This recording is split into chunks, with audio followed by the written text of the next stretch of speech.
Did I mention this house is for sale? I mean, who wouldn't want this house? Look at these views in here, you know? Look at this.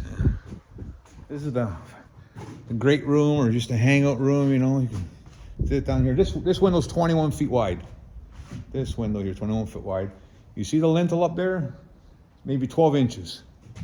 Bearing, your roof is bearing on that. All engineered, comes free with our, when you buy forms from us. You know, there's our wow view. You know, I like to put transoms above all my windows.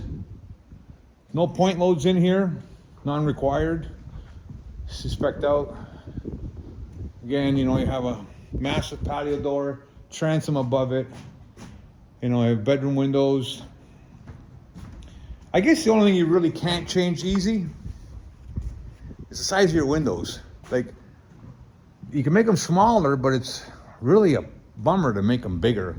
Because, you know, we're talking about cutting concrete or chipping it out, so that's never easy.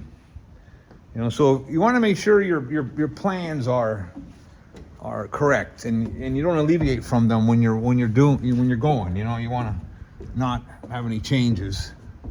You know, but you know, this house, and another thing is when you pour these massive window openings, well, you're saving all the wood and insulation on that because it's all glass, right? So yeah, phenomenal homes here. You know, you got deep sides, you know, you got deep ridges here. It works well.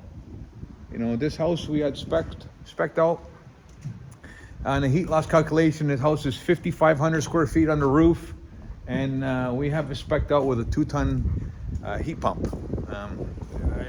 Everyone that's come here has said, wow, that looks more like 5-ton, 7-ton.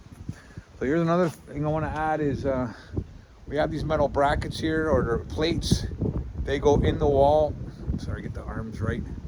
Before you pour, and that's where you will put our ledger or our beam screwed directly to that.